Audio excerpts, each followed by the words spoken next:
These memories become a very compellingly believed reality, but not necessarily accurate. Daniel Brown, a Harvard colleague of Dr. Mack's, is an authority on hypnosis. He says in this case, hypnosis proves absolutely nothing. Once the person is hypnotized and gets access to both memory and fantasy, I look again and it's standing there. They will report a mixture of memory and fantasy, but to believe all of that to be the memory. I remember in the hypnosis session just saying this can't be happening. Beings aren't supposed to show up in rooms. You're not supposed to end up on a table somewhere. But unfortunately, that's what happened. And moreover, they will usually report that with very great confidence and conviction. You have no doubt.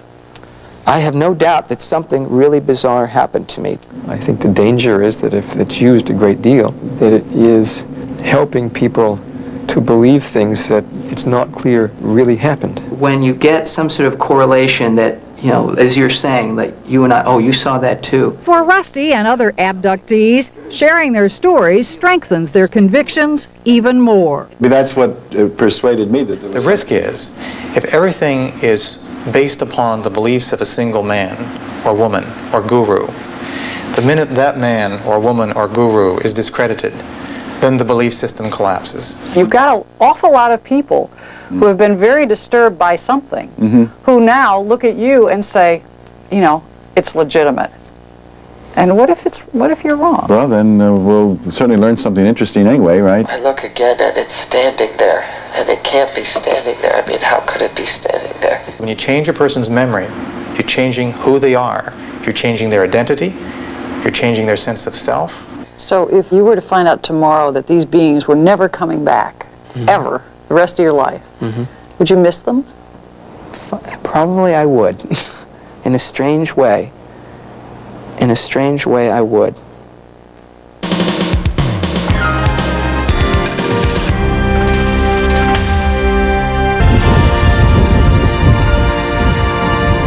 On July 4th, 1947, something crashed in the desert near Roswell, New Mexico. What were you all thinking? We were seeing something that's unbelievable. It's become the granddaddy of all UFO mysteries. I got a call from the airbase. The mortuary officer wanted to know if we had some 3'6" or 4-foot baby caskets that were hermetically sealed. No question about it, something did happen here. What was it? Colonel Blanchard told me that he wanted a press release prepared telling that we had in our possession a flying saucer. Wow, what a story. Until... The next morning I picked up the morning newspaper, and the commanding general of the 8th Air Force had stated, we were wrong. That was not a flying saucer. That was a weather balloon. Who the hell would ever believe that we captured a flying saucer? This man claims he was with Army intelligence, and tonight on 48 Hours, he's going public for the first time. I'm somewhat leery about going on because I don't want to be ridiculed. I don't want that. To protect his privacy, he doesn't want his face shown or to be identified by name. We didn't know whether it was an airplane crash. We could see kind of a glow, you know, fading glow. Area. Yeah, just this one area, just like a beam, but it was glowing. And we got to the site. Approximately right about down there. We saw the craft right in there, almost at a 45-degree angle, embedded in this right into the side. Yeah, in the side, say. And then we saw this opening, about like that. See. And we could make out some figures. Inside it. No, outside. One was out, one was half out. With the legs, one half of his body was just out and the other was inside.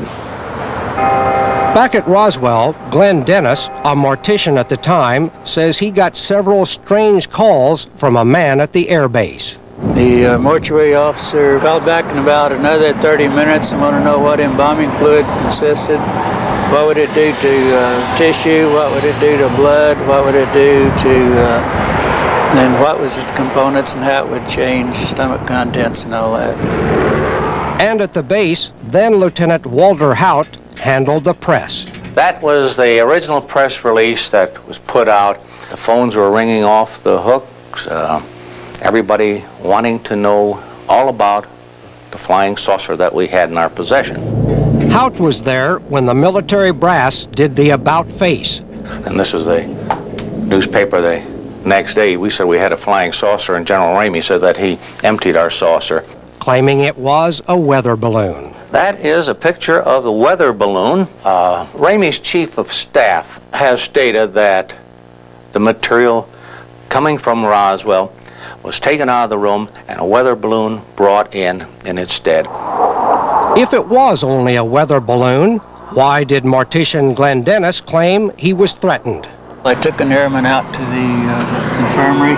There was some wreckage, some looked like some pieces of hot stainless steel. On the outer edge of that, in about 4 inches, there was some hieroglyphics, some strange markings. I noticed that. And there was a big, tall, 6'3" or 4" red-headed captain. And he came up to me and he knocked at and he said, "Mister, don't go in Roswell and don't say there's been a crash or anything, because nothing's happened out here." And I said, "Look, mister, I'm a civilian and you can't do a damn thing to me and you can go to hell."